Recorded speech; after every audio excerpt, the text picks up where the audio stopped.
मंगलम मंगलम मंगलम जय धर्मस्तु मंगलम सर्वमंगलमांगल्यं सर्वकल्याणकारकं प्रदानं सर्वधर्म जैनं जयतु शासनं जैनं जयतु शासनं जैनं जयतु शासनम् वन्दे तु सौवसिद्धे मचलमनोवमं कदिं भवते ओछामि समय पावुरे सुध केवली वनिदं नमः समय साराय स्वानुभूत्या च कासते चित् स्वभावाय भावाय सर्वभावान्तरच्छिदे अनन्तधर्मणस्तत्त्वं पश्यन्ति प्रत्यगात्मना अनेकान्तमयी मूर्तिर्नित्यमेव प्रकाशताम् निस्संगः जो वायुस्तम निर्लेप है आकाश से निजात्म में विहरते जीवन न पर की आस से जिनके निकट सिंहाते पशु भी भूल जाते क्रूरता उन देव कैसी अलौकिक शूरता त्रिकालवर्ती सर्व पंच परमेष्टि भगवंतों की जय हो। त्रिकालवर्ती सर्व अकृत्रिम कृत्रिम चैत्यालयों की जय हो। जय हो। त्रिकालवर्तिनी नित्य बोधिनी द्वादशांगमयी जिनवाणी माता की जय हो। त्रिकालवर्ती तीन कम सिद्ध जीवंत सिद्ध मुनिराजों की जय हो। परम उपकारी सद्गुरुदेव की जय हो। वीतरागी दिगंबर जैन धर्म की जय हो। 10 लक्षण महापर्व की जय हो।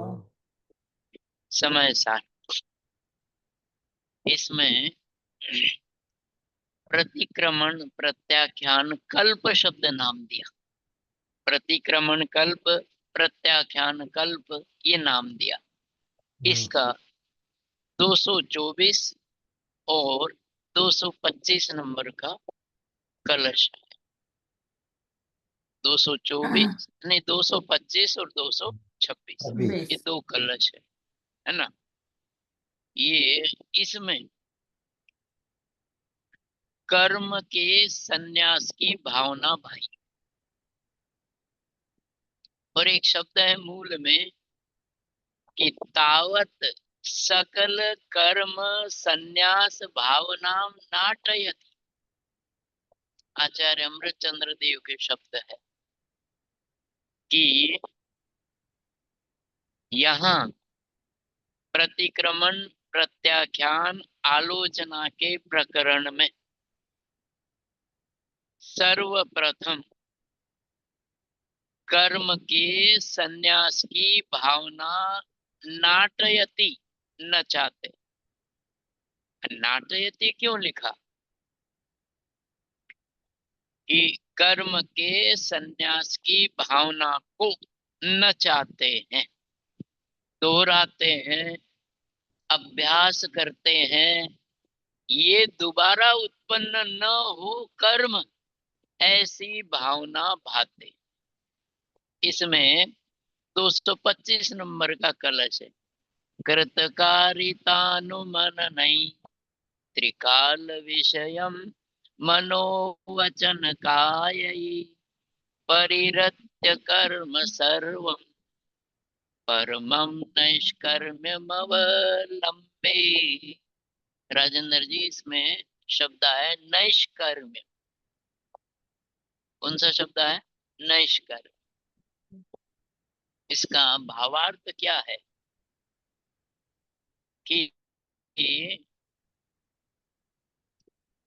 जानने का विकल्प भी नहीं करना, जानना होने देना, इसका अर्थ ये है ज्ञान का नैष्कर्म्य। अजय भाई, जानना जानना भी मुझे जानने का काम भी नहीं करना है। बात समझ में आ गई? जानने की आकुलता का न होना, जानना भी हो जाए, दुनिया के काम तो है ही, लेकिन उनको मुझे जानना भी नहीं है। ज्ञान की पर्याय जिस समय जैसी होनी है ना। परीक्षा मुख सूत्र, विकास पढ़ा है ना, परीक्षा मुख सूत्र। उसमें एक सूत्र आता है, स्वावरण क्षयोपम लक्षण योग्यतया एव प्रतिनियतम अर्थम व्यवस्थापयत। बात समझ में आ गई? ज्ञान अपनी व्यवस्था अपने आप कर लेता है। नैष्कर्म्य शब्द है ना इसमें श्लोक में। नैष्कर्म्य शब्द के अनेक अर्थ है, उनमें से अभी बाद में विचार करेंगे उनका भी। स्वामी जी ने जो अर्थ किए वो भी उसके विचार करेंगे। नैष्कर्म्य मतलब कर्म रहित दशा, एक अर्थ स्वामी जी ने ये बताया। नैष्कर्म्य का दूसरा अर्थ है शुद्ध दशा, निर्मल दशा, है ना, कर्म रहित दशा। उसका भी विचार करना जरूरी है, बाद में करेंगे। लेकिन पहला सिद्धांत तो ये समझ लो, आप जानने की आकुलता लेके मत बैठो यहाँ पर। क्यों? कि जानने की व्यवस्था अपने आप होती है। वो उस सूत्र में बताई, आचार्य माणिक्यानंद जी का ग्रंथ है, नाम है परीक्षा मुख। उसमें क्या लिखा है? स्वावरण क्षयोपम लक्षण योग्यता, ये शब्द। जिस समय जो पदार्थ ज्ञान का विषय बनना है, जिस समय जो पदार्थ ज्ञान का विषय बनना है, उस समय वो पदार्थ ज्ञान का अपने आप विषय बनता है। बात समझ में आ गई? मतलब जो जानने में आ रहा है उसका जानना भी निश्चित है। आचार्य माणिक्यानंद ने उदाहरण क्या दिया कि शाम का समय है, हल्का सा अंधेरा हो गया, हवा चली, बाल उड़ रहे, हवा चली, बाल उड़ रहे हैं, और शाम के समय मच्छर भी होते हैं। अब उस जिसके बाल उड़ रहे थे उसको ऐसा लगा कि मच्छर है, आंखों के सामने आ गए वो बाल, तो उसको क्या लगा, ये तो मच्छर। अब उस वहां था क्या पदार्थ? बाल। ज्ञान किसका हुआ? मच्छर का। तो इसका मतलब क्या है कि पदार्थ से ज्ञान नहीं होता है। जिस समय जिसका ज्ञान होना है उसका ज्ञान होता है। मतलब जीव को जानने की आकुलता भी नहीं करना चाहिए। अजय भाई, इसके आगे और अनिकेत को तो पता नहीं पकड़ में आएगी क्या नहीं बातें। मैं जानता हूं ये विकल्प भी ज्ञान में बाधक है। मैं ज्ञायक हूं ये विकल्प अनुभूति में बाधक है। और मैं जानता हूं ये विकल्प ज्ञान में बाधक है। जिस समय जो वस्तु ज्ञान में जानने में आती है, वो वस्तु उस समय अपने आप जानने में आती है। मुझे जानने का भार भी नहीं रखना चाहिए। कर्ता कर्म अधिकार समय सार, उसका निचोड़ ये है कि मैं करता नहीं, ज्ञाता हूं, और ज्ञाता पने का भी मैं करता नहीं हूं। ये निचोड़ है। बात समझ में आ गई? मैं ज्ञाता हूं, करता नहीं हूं, और जो ज्ञातापना है उसका भी मैं करता नहीं हूं, उसका भी मैं सहज ज्ञाता ही। पकड़ में आ गई बात? मतलब यहाँ पर निष्कर्म अवस्था की बात। किसकी बात है? निष्कर्म। क्या लिखा है कि जीव को किसी भी प्रकार का कोई भी बोझा नहीं रखना चाहिए। कृत कारित अनुमोद अनुमोदन मन वचन काया, इसको स्वामी जी ने 9 कोटि शब्द दिया है। कौन सा शब्द दिया है? 9 कोटि। सरल सा सिद्धांत है। दुनिया में, विश्व में कोई भी कार्य 9 कोटि से होना चाहिए, होता है। कैसे? कि मन से, वचन से, काया से, कृत कारित और अनुमोदन। जैसे अभी कार्य अपन श्रवण तीनवाणी के स्वाध्याय का कार्य कर रहे हैं, तो कैसा होना चाहिए? मन से, वचन से और काया से। जिनवाणी में एक बात और आती है, इसको तो कहते हैं 9 कोटि। स्वामी जी ने 9 कोटि शब्द दिया। ये जो 9 कोटि से कार्य होता है, तो अजय भाई विचार करने की बात यह है कि कोई भी कार्य एक प्रकार से नहीं होता है। होता है तो 9 कोटि से होता है। बोलना भी 9 कोटि से है, काया से किया जाने वाला काम भी 9 कोटि से है, मन से किया जाने वाला काम भी 9। बात समझ में आ गई? नहीं आई तो खुलासा ये है कि कोई कार्य व्यक्ति मन से करता है तो उसको अभिप्राय में ये पड़ा है कि ये कार्य मैं वचन से भी करूंगा, राजेंद्र। और उसके अभिप्राय में ये पड़ा है कि ये कार्य मैं काया से भी करूंगा। न केवल करूंगा, दूसरे से कराऊंगा, और करते हुए की अनुमोदना करूंगा। कहने का मतलब ये है कि अभिप्राय में 9 कोटि का भाव सदाकाल रहता है। बात समझ में आ गई? अभिप्राय में 9 कोटि का भाव सदाकाल बना रहता है। एक और बात, इस कलश में एक और बात आई। 9 कोटि की बात अनिकेत समझ में आ गई है ना? 9 कोटि की बात। एक नई बात और है आगे, त्रिकाल विषय। जैसे आज यदि किसी ने अपने इच्छा के अनुसार, मतलब जो उसको पसंद है, वो पदार्थ खाने को मिला, तो कहते हैं आज मिला। केवल यहाँ तक उसकी भावना सीमित नहीं है, त्रिकाल मिले। बात पकड़ में आ गई? मतलब 9 कोटि का कार्य त्रिकाल की भावना वाला होता है।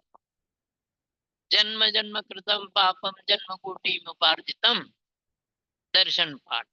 उसमें एक आता है कि त्रैकाल्यम त्रिजगत्यपि। मतलब ये बताया कि हे जिनेन्द्र परमात्मा, अभी मैं आपके दर्शन करते हुए ये भावना पाता हूं कि अगली पर्याय कौन सी मिले मुझे नहीं पता, लेकिन आपके दर्शन बने रहे ये भावना पाता हूं। बात समझ में आ गई? सच्चे धर्मात्मा की ये भावना होती है कि एक समय के दर्शन की बात नहीं है। सामान्य सिद्धांत तो ये है कि जो इष्ट पदार्थ आपको आज भोजनादि में मिला, आपकी भावना अंतरंग में ये रहती है कि ये हमेशा मिलता रहे, केवल एक समय की बात नहीं है। अब यहाँ तो प्रतिक्रमण कल्प चल रहा है, और प्रतिक्रमण कल्प में आचार्य अमृतचंद्र का कलश है। रजनी भाई, किसका कलश है ये? आचार्य।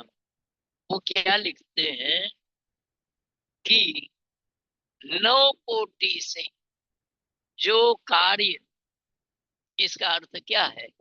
भूतकाल में जो मैंने कर्म किए उसका भी बोझा नहीं मेरे सिर पर, वर्तमान के कर्म का भी बोझा मैं नहीं लेना चाहता, और भविष्य में भी ऐसे कर्म मेरे नहीं हो। कर्म शब्द का यहाँ ये अर्थ है अजय भाई, शुभ और अशुभ, जो आश्रव के कारण है, जो बंध के कारण है, जिसके कारण से ये जीव आश्रव बंद करके आश्रव के काल में आकुलता रूप होता है, और आश्रव के कारण से होने वाले बंध से भविष्य में दुखी होता है। ऐसे संसार के कारण रूप जो शुभाशुभ भाव है ना, शुभाशुभ भाव है, वो शुभाशुभ भाव मेरे नहीं रहे, उसको कहते हैं नैष्कर्म। संस्कृत तन्मय क्या लिखा है? नैष्कर्म शब्द है ना। नैष्कर्म का मतलब, निश शब्द का अर्थ होता है निकल गया, है ना। निर्गत शब्द तो सुना होगा ना, निर्गमन, आगमन। निश शब्द का अर्थ ये है, वहां तो र है, यहाँ श है, श का र हो जाता है आगे। जो निश शब्द है उसका अर्थ होता है निकल गया। रजनी भाई लिखने लायक क्या है? निकल गया। कर्म जिसमें से उसको कहते हैं निष्कर्म। निकल गया है कर्म जिसमें से, कर्म का अर्थ शुभाशुभ भाव। अब निकल गया है शुभाशुभ भाव जिसमें से, ऐसा निर्मल शुद्ध भाव उसका यहाँ शब्द दिया उसके लिए निष्कर्म। निष्कर्म दशा, निष्कर्म दशा, शुद्ध दशा। और ये जो निष्कर्म दशा है, शुद्ध दशा है। ये जो शुद्ध दशा है, शुद्ध दशा का मतलब क्या?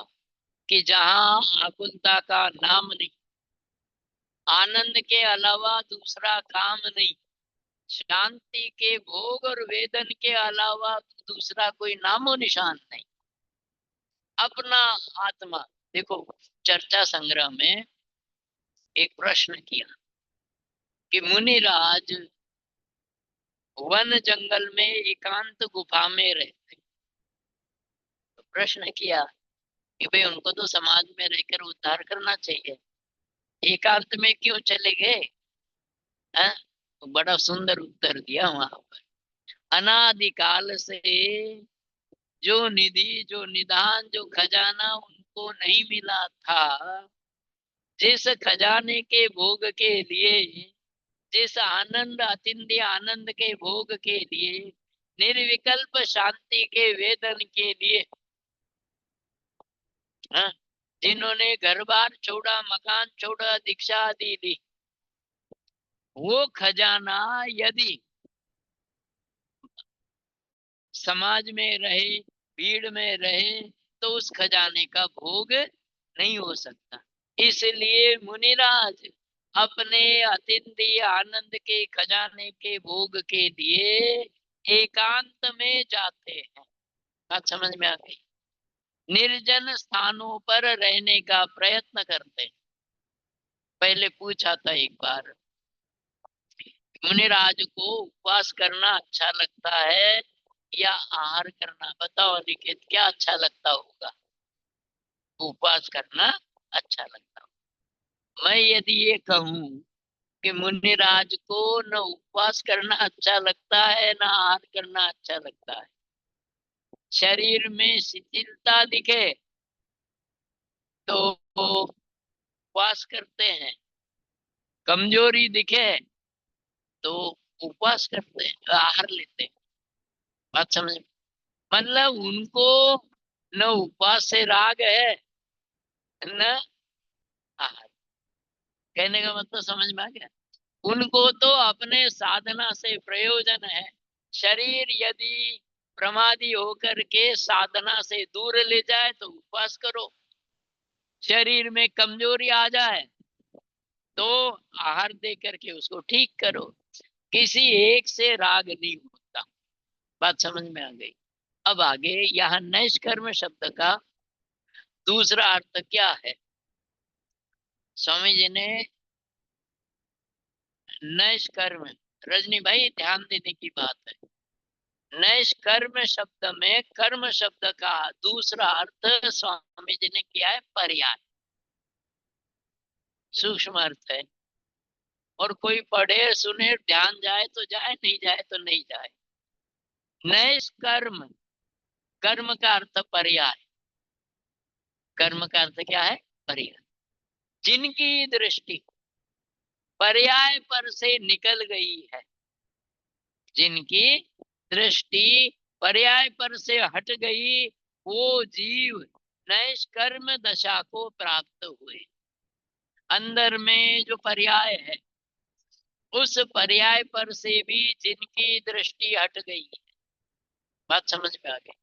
देखो, एक कल बात पूरी नहीं हो पाई, व्यवहार और निश्चय की बात कल रह गई थी। एक व्यवहार है, दूसरा निश्चय। दोपहर में थोड़ी सी बात आई थी, व्यवहार भूमिका के अनुसार अनेक प्रकार का होता है। बात समझ में आ गई? लेकिन निश्चय हमेशा एक ही प्रकार का होता है। ठीक है? व्यवहार अनेक प्रकार और निश्चय एक प्रकार का। आप ही देख लो ना, अभी भक्ति की पाठ किया, प्रतिक्रमण पाठ किया, शुभ पूजन विधान ये करते हैं, ये सारे प्रयोजन आयोजन किसके लिए?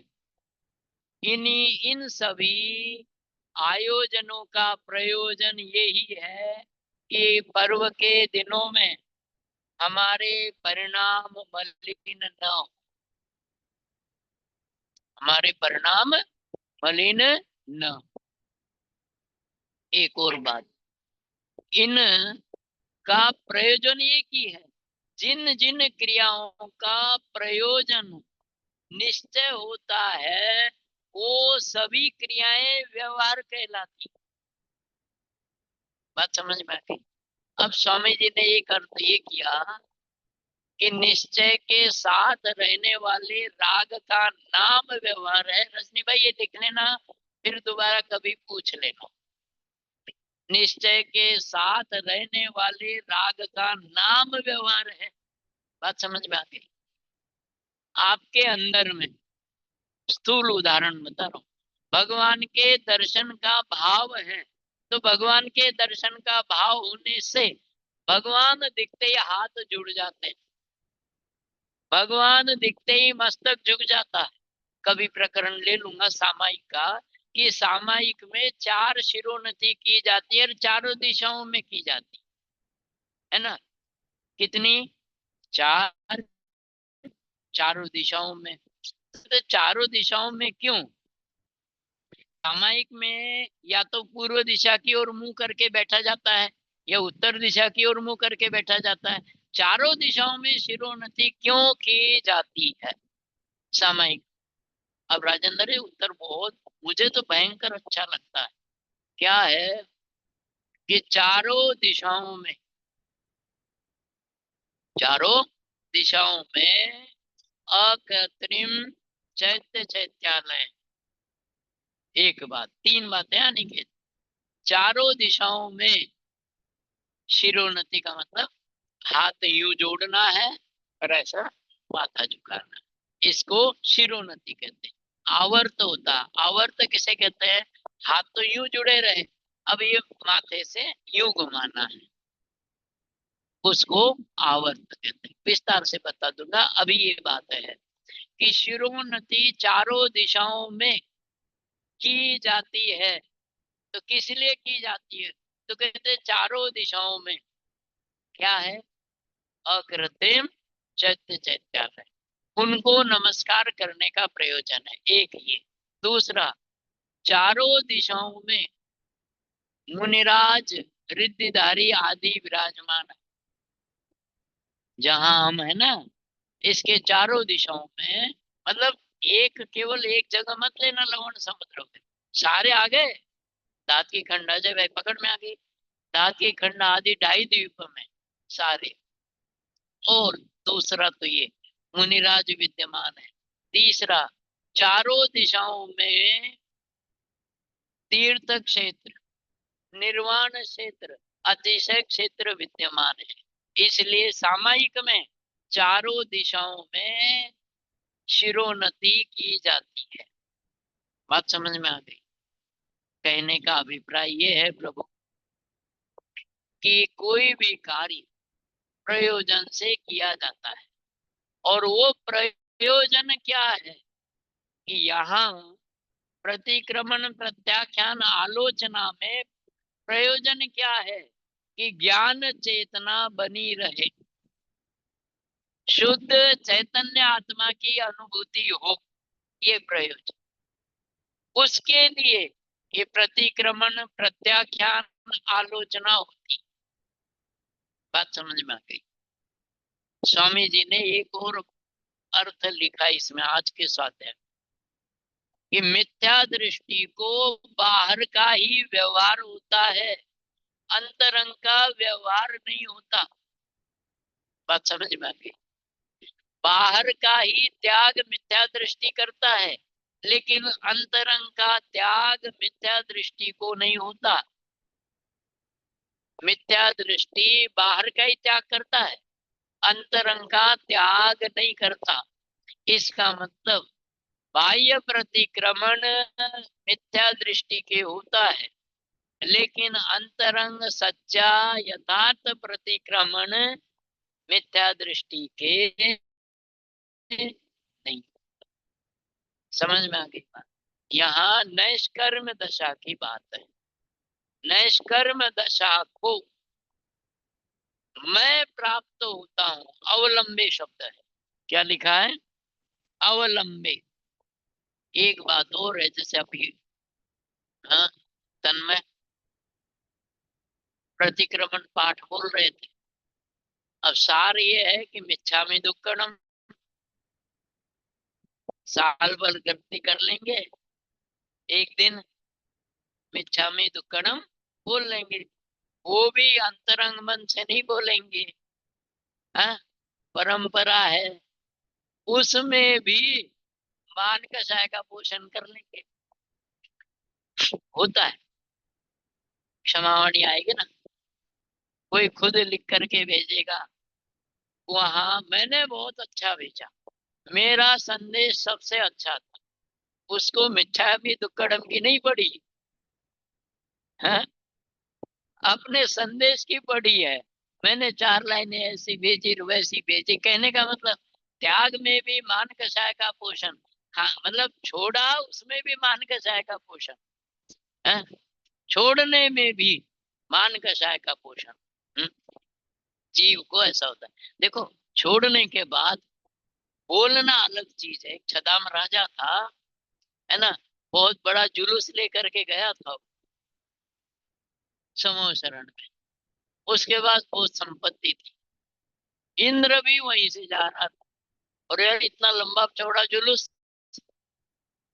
अवधियान से जान लिया कि छदाम नाम के राजा का है, तो बोले इस के अंतरंग में परिणाम भाव क्या है। अवधियान से जान लिया कि ये राजा अपने वैभव का प्रदर्शन करके समूह शरण में जाना चाहता है। अब इंद्र को भी मस्करी सूझी उसको भी मस्करी सूझी, तो उसने उससे भी बड़ा विक्रिया से बना लिया। हाँ, अब विक्रिया से बहुत बड़ा बनाने के बाद, है ना, किशन जी वैसा सुनाते थे कि विक्रिया से उसने, उसके पास क्या कमी है साहब। सुबह तो अध्यक्ष जी कह रहे थे कि गजरथ की भी, वहां तो विक्रिया से दुनिया भर के रथ बना ले, रो कर ले, और उसने बना लिया। अब वो समझ गया छदाम कि ये इंद्र ने मुझे नीचे दिखाने के लिए, मुझे अपमानित करने के लिए सारा आयोजन किया, काम धंधा किया है। अब मैं क्या मतलब, वो अपमानित हो गया, उसको बुरा लगा, है ना, अपमानित हो गया, बुरा लगा, उसको नीचे देखना पड़ा। हुआ क्या, समो शरण में जाने पर उसको इतना वैराग्य हो गया कि दीक्षा ले ली। और दीक्षा लेने के बाद क्या कहता है, हे इंद्र इधर आ। अब मेरी बराबरी करके दिखा। बात समझ? जुलूस में तो तूने मेरी बराबरी कर ली, अब मेरी बराबरी करके बता। इंद्र चरणों में झुक गया मुनिराज के, हाँ? कि प्रभु वो तो मेरी गलती है, क्षमा करना। कि भाई तेरी गलती नहीं, तूने जो मस्करी मजाक की उसकी वजह से आज मैं इस दशा में पहुंच गया। बात समझ में आ गई? बिना अपमान आदि के हुए, बिना पाप के उदय के जीव वहां से निकलता नहीं है। देखो, ज्ञानी के पास दो ही शक्तियां रहती है, ज्ञान शक्ति और दूसरी वैराग्य शक्ति। सम्यक दृष्टेर भवति नियतम, ज्ञान वैराग्य शक्ति। वैराग्य का बहुत बड़ा अर्थ है जो इस कलश के अनुसार आगे करेंगे। ज्ञानी की दो शक्तियां कौन कौन सी सुभाष जी? एक तो ज्ञान शक्ति और वैराग्य। इनका क्या काम है बताओ अनिकेत, क्या काम है भाई? ज्ञान शक्ति जीव को भूलने नहीं देती अपने स्वरूप को, वस्तु की व्यवस्था को, विश्व की व्यवस्था को ज्ञान शक्ति भूलने नहीं देती। और वैराग्य शक्ति जीव को भटकने नहीं देती। बात समझ में आ गई? ज्ञान शक्ति क्या काम करती है? भूलने नहीं देती कि भाई दुनिया की व्यवस्था ऐसी है, वस्तु की व्यवस्था ऐसी है और मेरा स्वरूप ऐसा है। ये बात भूलने नहीं देती। कौन? ज्ञान शक्ति। और वैराग्य शक्ति जीव को भटकने नहीं देती। देखो यहाँ वैराग्य परिणाम लेकर के आप बैठते हो तो आपको परिणाम इधर उधर भटकेंगे नहीं। क्यों? कि वैराग्य शक्ति जीव को भटकने नहीं देती और ज्ञान शक्ति जीव को भूलने नहीं देती। बात समझ में आ गई? इसलिए सम्यक दृष्टि ज्ञानी की दो शक्तियां होती है। अब इस कलश के अनुसार अर्थ क्या है? इस कलश के अनुसार अर्थ गहरा है। अंतरंग में जो पर्याय मात्र है, उस पर्याय मात्र में वैराग्य शक्ति जीव को उस पर्याय में अटकने नहीं देती और ज्ञान शक्ति अपने त्रिकाली शुद्ध चैतन्य स्वभाव को भूलने नहीं देती। बात समझ में आ गई? ज्ञान शक्ति अंतरंग में अपने ध्रुव शुद्ध आनंददायी निराकुल ऐसे चैतन्य स्वभाव को भूलने नहीं देती। कौन सी शक्ति राजेंद्र जी? ज्ञान शक्ति। ये ज्ञान शक्ति ही जीव को मोक्ष के मार्ग में ले जाती। दो ही चीजें है, देखो कौन कौन सी। देखो दुनिया में भी हम पैदल चल रहे हैं तो हमें ये ज्ञान होना चाहिए कि ये रास्ता कहाँ जा रहा है। पक्की बात है, ये रास्ता कहाँ जा रहा है ये पता होना चाहिए। और रास्ते में कहीं फंसो नहीं, तब तो मंजिल तक पहुंचोगे। बात समझ में? हमारा लक्ष्य रत्नत्रय धर्म है। हमारा लक्ष्य व्यवहार से रत्नत्रय धर्म है। निश्चय से जैसे सिद्ध परमात्मा अपने स्वरूप में लीन रहते हैं, शादी अनंत काल के लिए एक ही दशा में समय सार के मंगलाचरण में कहा ना कि ध्रुव मचल, ध्रुव अवस्था को प्राप्त हुए। मैं भी सिद्धों के समान अपने स्वरूप में सदा काल रहना चाहता हूँ। सिद्ध मेरा लक्ष्य है, स्वरूप में रहना मेरा लक्ष्य है ना। सिद्धों के समान मैं रहना चाहता हूँ। तो जो सिद्ध दशा है, जो लक्ष्य है, उसको भूलने नहीं देती ज्ञान शक्ति। बात समझ में? और वैराग्य शक्ति पुण्य के उदय आदि में अटकने नहीं देती। यहाँ वो दो ही बातें याद रखना, ज्ञान शक्ति भूलने नहीं देती, वैराग्य शक्ति अटक। बात समझ में? आप कहीं गए हो और आपको घर पे समय पर आना है, कोई काम है बात, तो वहां यदि बातचीत में देर लगे तो क्या कहते हैं कि साहब मुझे जाना है। मतलब ज्ञान शक्ति उस जीव को वहां से कहती है कि भाई चल यहाँ से, भूला नहीं ना हो। और वैराग्य ये कि इस बात में रस नहीं लेना, इसकी बात में मुझे तो अपना काम करना है, जहां भी घटाओगे घट जाएगा। दो शक्तियां कौन कौन सी? ज्ञान शक्ति, वैराग्य शक्ति ज्ञानियों के पास निरंतर रहती है। उससे क्या होता है? ज्ञानी जीव स्वभाव को भूलते नहीं और विभाव में फंसते नहीं, विभाव में अटकते। बहुत बढ़िया बात है। देखो, विभाव हो लेकिन विवाह में अटके नहीं तो ये जीव किसी दिन मोक्ष पहुंच जाएगा। विवाह हो और उसमें अटक जाए, हाँ, वो जीव कभी 3 काल में मोक्ष नहीं। एक और बात टोडरमन जी ने लिखी है, मोक्ष और प्रकाश। जीव को विकार भाव करने की इतनी आदत पड़ी है कि विकार के पदार्थ नहीं हो तो मन से ही, कल्पना से ही वो विकार के पदार्थों की उत्पत्ति करता है और फंस जाता है।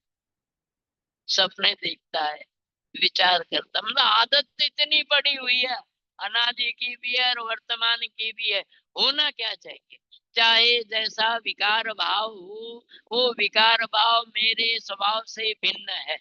मैं तो त्रिकाल शुद्ध चैतन्य पदार्थ हूँ, मैं स्वभाव से सुखी ही हूँ। दुख तो स्वभाव को स्वीकार न करने से हुआ है।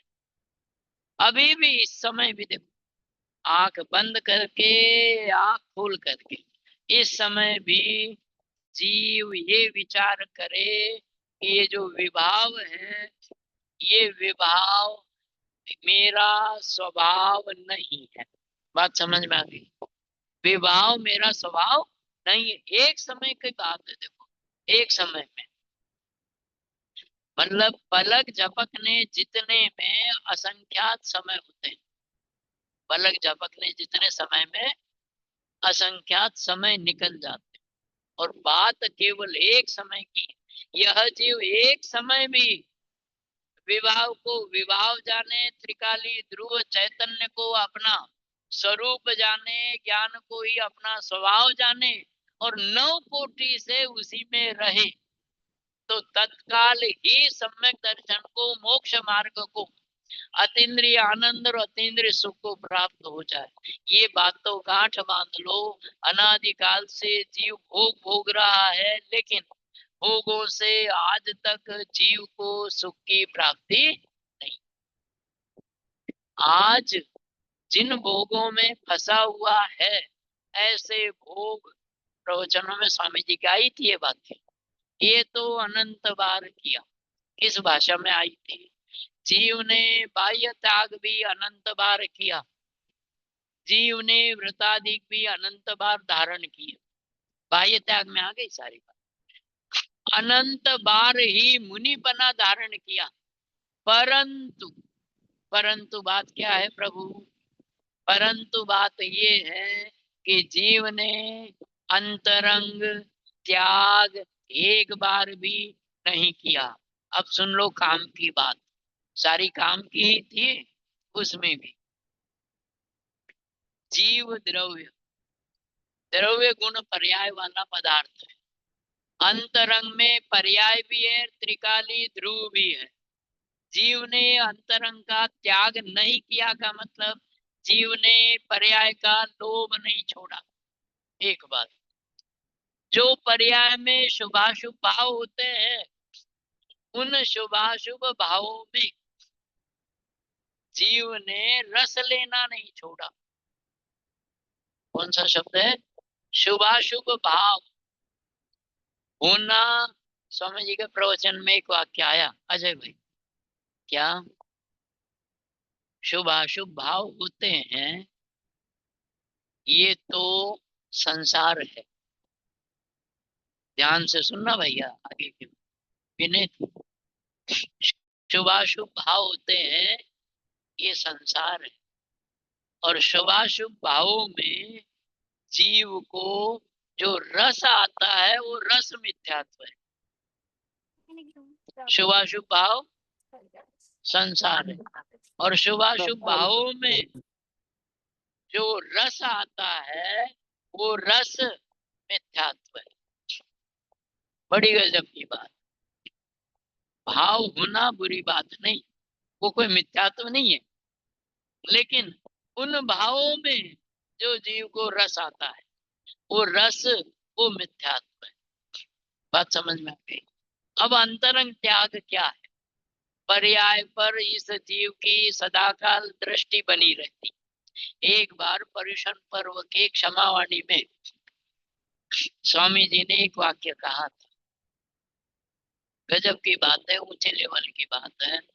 मैंने यदि किसी को पर्याय दृष्टि से देखा हो तो मुझे क्षमा करना। बात समझ? अंतरंग में पर्याय दृष्टि नहीं थी, पर्याय का लोभ नहीं, शुभाशुभ भावों का लोभ नहीं। प्रभु समझने लायक आज की बात तो दो ही है, एक तो ज्ञान शक्ति, वैराग्य शक्ति। समझ में आ गई बात? अंतरंग का त्याग और बहिरंग का त्याग। आपका ध्यान जाए नहीं जाए, आप पढ़ते हो ना अजय भाई, पढ़ते हो ना स्वामी जी को, लेकिन ऐसे में ध्यान जाए नहीं जाए ये मेरी ड्यूटी है कि मैं बताऊं कि ये सूक्ष्म बातें। सूक्ष्म बात क्या है? त्याग दो प्रकार का, परिग्रह अंतरंग बहिरंग है, उसकी चर्चा नहीं है। त्याग दो प्रकार का, बहिरंग त्याग, अंतरंग त्याग। एक समय भोजन करते हैं या 10 दिन उपवास करते हैं, जो भी है, ये तो बहिरंग त्याग। अंतरंग त्याग क्या है ये वास्तव में समझने लायक है। राजेंद्र जी, ये बात यदि दिमाग में बैठ जाए तो जीव तत्काल ही सम्यक दर्शन को प्राप्त हो जाए, तुरंत। देखो समझ में आए, भाव आप लोगों का ही रहता है कि स्थूल बातें सुने, कहानी सुने, ये करें, लेकिन कहानी से ज्यादा बात काम की होनी चाहिए। कहानी से ज्यादा काम की, और ये काम की बात है। देखो ईमानदारी की बात है, जिनवाणी मंदिर में बैठे हैं, बात ये है कि अंतरंग त्याग और बहिरंग त्याग, त्याग दो प्रकार का होता है। आज जिस प्रतिक्रमण प्रत्याख्यान की अपन चर्चा कर रहे हैं वो अंतरंग त्याग की बात है, निश्चय चारित्र की बात है। व्यवहार चारित्र उसे कहते हैं जो निश्चय चारित्र की ओर ले जाए। अनिकेत पकड़ में आ गई बात? कॉपी पेन रखते थे ना पहले, आप कहाँ गए? हाँ? व्यवहार किसे कहते? जो निश्चय तक ले जाए, निश्चय की ओर ले जाए। स्वामी जी कहते हैं नय किसे कहते हैं? हाँ, नय किसे कहते हैं? नयति नया, जो अपने त्रिकाली ध्रुव चैतन्य स्वरूप की ओर ले जाए, ऐसे ज्ञान के अंश को नय कहते। ज्ञान के अंश को नय कहते, लेकिन नय किसे कहना?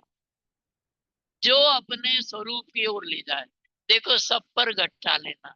दर्शन किसे कहते हैं? कि जो दर्शन हमें अपने स्वरूप की ओर ले जाए। बात समझ में आ गई? उसको दर्शन कहते हैं। पूजन किसे कहते हैं? जो अपने स्वरूप की ओर ले जाए, क्योंकि हमारी मंजिल अपने स्वरूप में जाने की है, अपने स्वरूप में रहने की है। एक और बात, उदाहरण है, अक्सर मैं कहा करता हूँ, मध्य प्रदेश में छोटे बच्चों की एक कविता है, बड़ी काम की है, और भी सुना दूंगा, कई बार अच्छे याद रखने लायक। क्या है? छोटे बच्चों की कविता है, लेकिन काम के ना, उसमें शिक्षा कितनी बड़ी है देखो। एक चिड़िया के बच्चे चार, घर से निकले पंख पसार, पूरब से पश्चिम को जाए, उत्तर से दक्षिण को दाए। मतलब उड़ रहे दिन भर। देख लिया हमने जग सारा, अपना घर है सबसे, ये बात देख लिया जगत में घूम करके, कहीं ठिकाना नहीं, कहीं ठहराव नहीं। छोटी सी भोजन की क्रिया देख लो, दिन में सुबह दोपहर शाम, दूसरे दिन तीसरे दिन लगा ही है ना ये, खाने में पीने में नहाने में धोने में, 24 घंटे विषय भोगों में। ठहराव है क्या कहीं बताओ? सबसे बड़ी बात ये, देख लिया हमने जग सारा, बच्चों की कविता है ये। देख लिया हमने जग सारा, देख लिया, ढूंढ लिया। देखो, प्रवचन करके देख लिए, बात समझ में आ गई। 10 दिन तक तो मान सम्मान देख गए, 11वें दिन अरे पंडित जी गए नहीं अभी, पकड़ में आ गई। हाँ हाँ, नहीं प्रवचन के अलावा व्यवस्था, आहार पानी, बात समझ में आ गई। पंडित जी पंडित जी हम भगे नहीं लोग, अभी। पंडित जी हम लोग तो बोलेंगे थोड़ा दिन और रुक जाओ, अमेरिका वाले। हाँ रुक जाएंगे ना, रुक जाएंगे। अब पंडित जी की तरफ से चिंता नहीं, अब पंडित जी को तो साधर्मी चाहिए। साधर्मी को पंडित जी चाहिए क्या नहीं चाहिए, बात समझ में आ गई।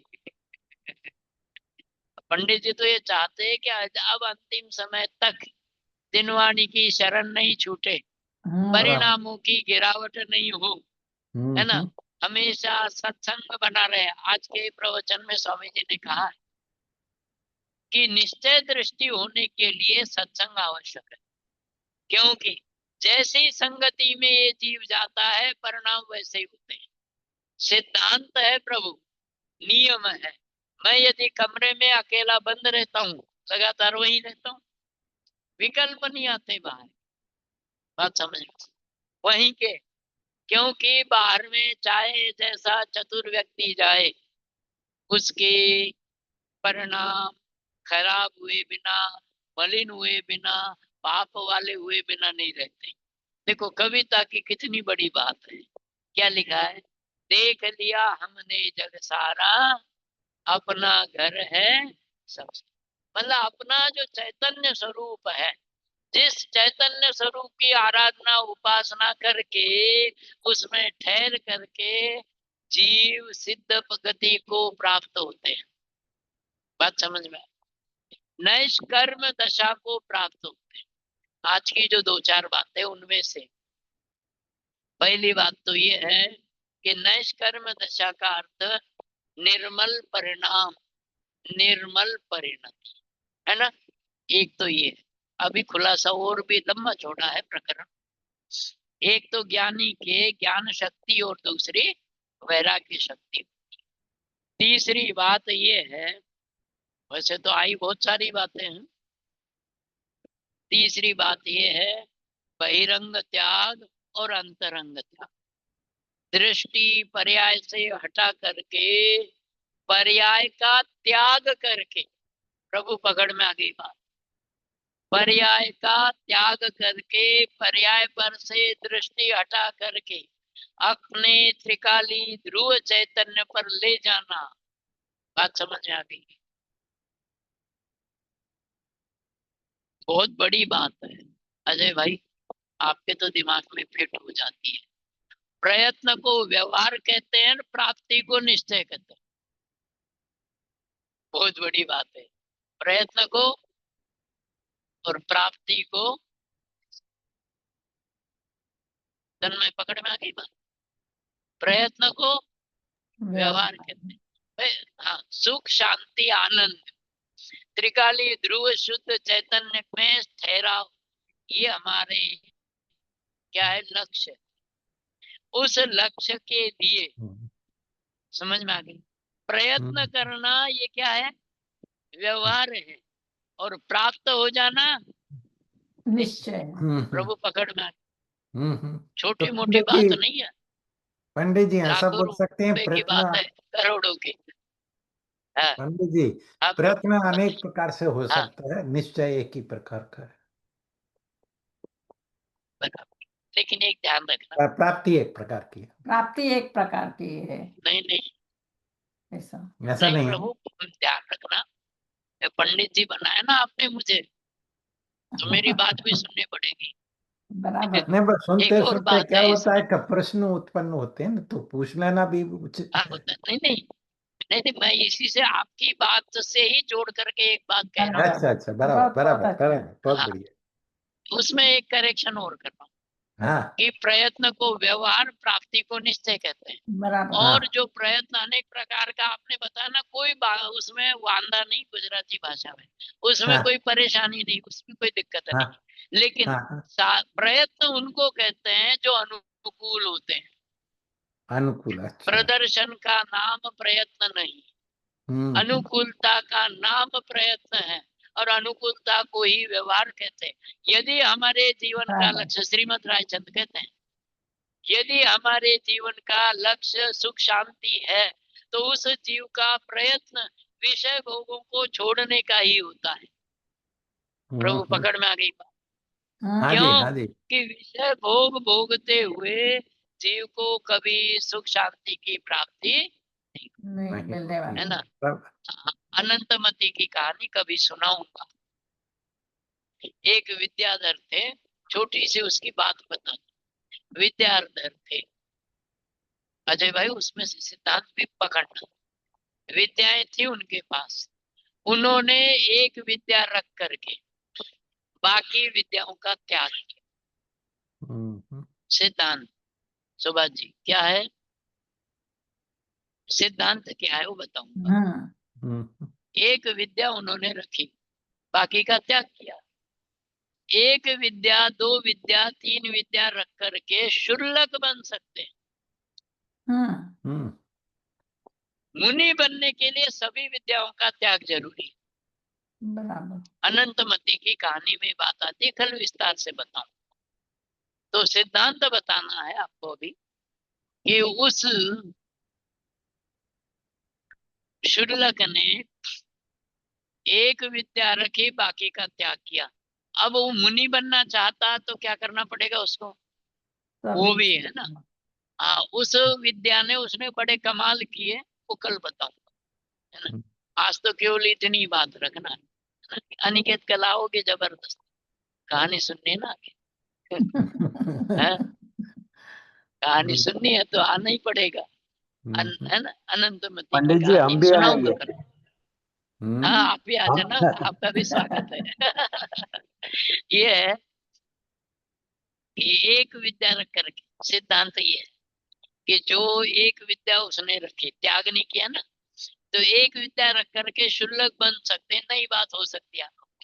एक विद्या रख करके विद्याधर शुल्लक हो सकते हैं, विद्याधर भी मुनि हो सकते हैं, सभी विद्याओं का त्याग करे तो। अब तो देखो, जितनी बातें बताऊं उतनी कम है।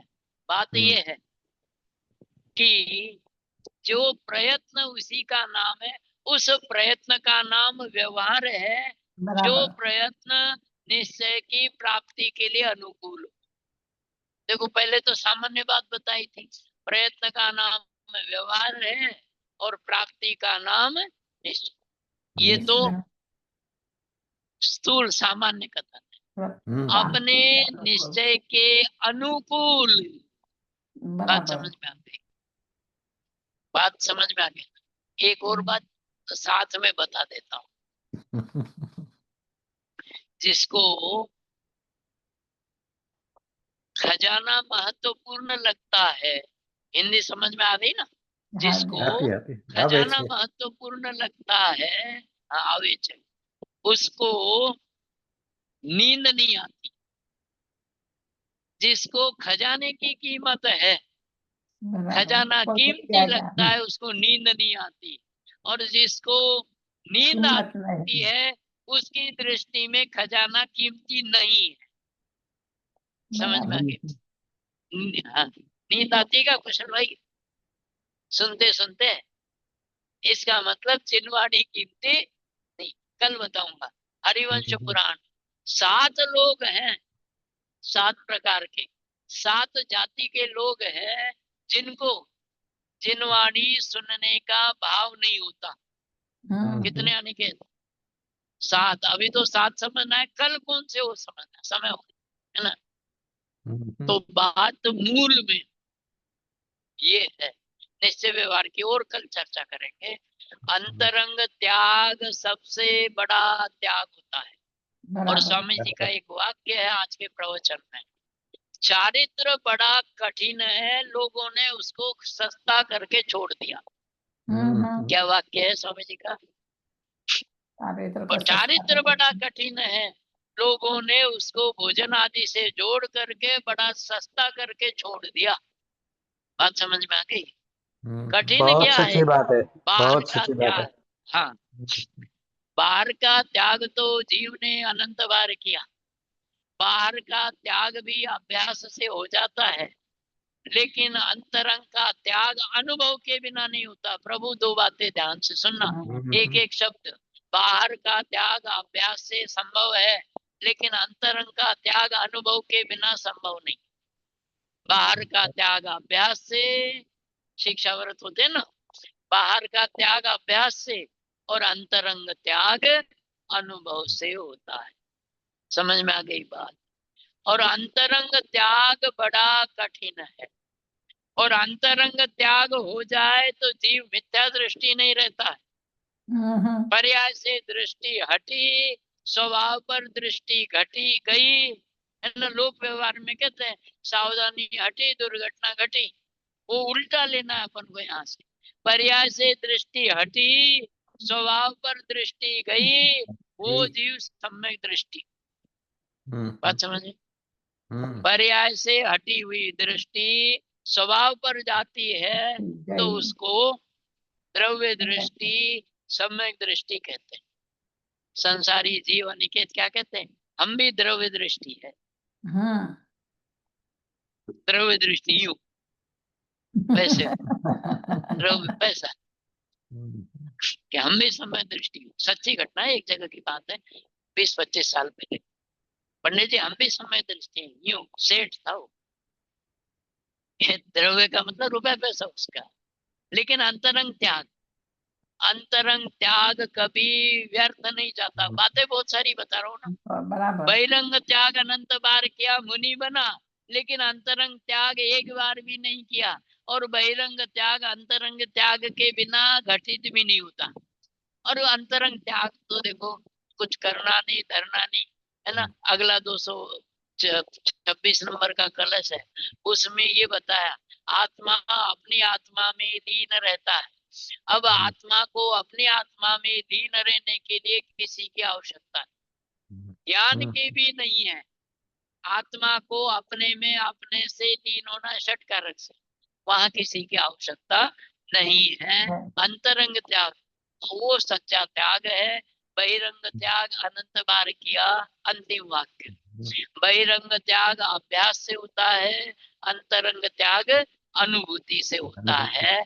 प्रयत्न अनुभूति रूप अनुभूति करके अंतरंग त्याग, या अंतरंग त्याग के साथ अनुभूति अविनाभावी है।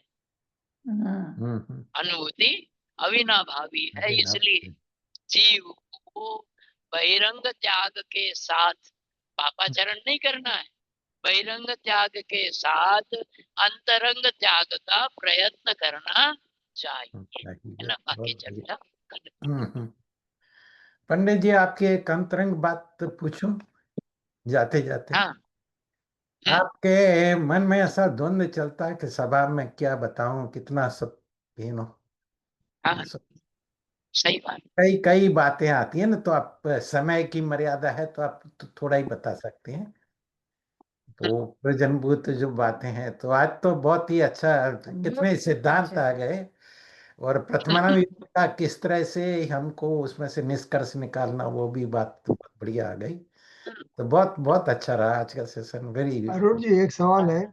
आपने जो बोला ना, હું જ્ઞાતા છું પણ જ્ઞાતાપણું કરતા નથી, मैं विज्ञान का भी करता नहीं हूँ, उसके लिए आप कौन सी गाथा और कौन सी कलश या रेफरेंस में देंगे?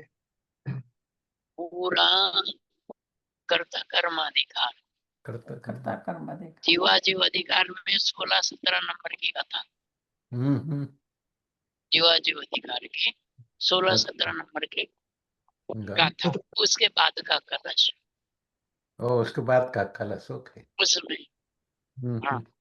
हमने बोला अब 17-18 के हाँ बाद 15, हाँ वो भी अच्छा।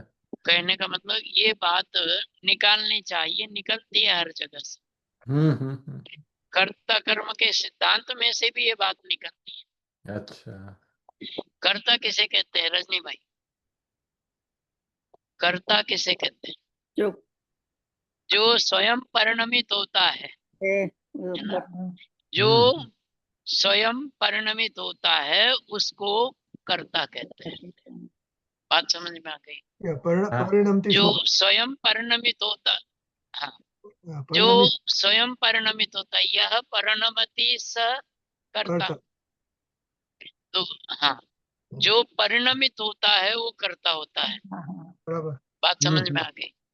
अब दूसरी बात इससे आगे, परिणमन षटकारक से प्रवचन सार की स्वयंभू की गाथा है, अपने से होता है।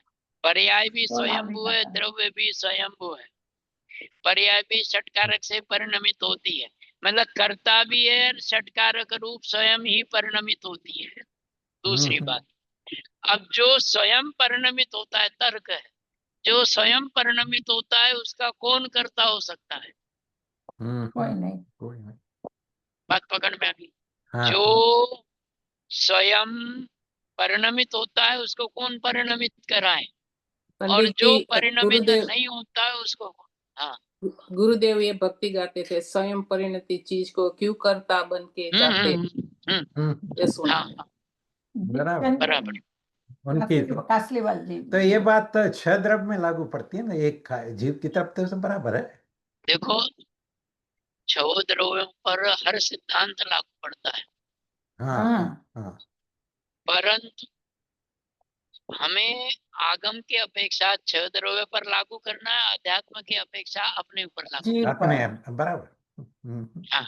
दूसरी बात, अब जो ज्ञान है, मूल प्रश्न तो रजनी भाई कहिए, ज्ञान है वो ज्ञान पर्याय भी अपने आप हो रही है, स्वयं परिणमित हो रही है, इसलिए ज्ञान पर्याय का कर्ता ज्ञान है। वस्तु व्यवस्था के हिसाब से देखो, ज्ञान पर्याय षटकारक रूप से स्वयं ही परिणमित हो रही है। अब जो स्वयं परिणमित हो रही है उसका कर्ता कौन? कोई नहीं। मैं जानता हूँ, ये जानना भी, ये विकल्प भी ज्ञान में बाधक है ना? मैं जानता हूँ, इसमें भी कर्तापने का बोध हो रहा है। बात समझ में? बराबर। मैं जानता हूँ, इसमें भी कर्तापने का, मैं इतना जानता हूँ उतना जानता हूँ, ये बात छोड़ो विशेष की, मैं सामान्य रूप से जानना वाला हूँ, जानता हूँ इसमें भी कर्ता कर्म पने की गंध आती है। इसलिए मैं जानता हूँ, ये भी नहीं जानना है, जो होता है वो सहज होता है। बराबर। बहुत बढ़िया। ओके, बहुत बढ़िया, बहुत बढ़िया। टाइम हो गया। चलो कौन से आगे? बहुत ज्यादा हो गया। कौन चले से आगे? पंडित जी वो आपने परिणति का बोला था ना, इसके परिणाम के पीछे अनंत विकल्प होते हैं, उसका रेफरेंस देना ना। कल दे देंगे। कल लेट हो गया ना। हाँ, थोड़ा डिटेल बताना पड़ेगा। हाँ थोड़ा वो धवला में से है ना? कल पूछना। वो हाँ कल पूछना। आज किसकी है जिन्होंने? हाँ जी, जरूर। हाँ, कल याद दिला देना बस, इतना कर्तापना रखना, याद दिलाने। हाँ, थैंक यू। आज का सेशन काफी अच्छा रहा, बहुत बढ़िया। हाँ, हाँ।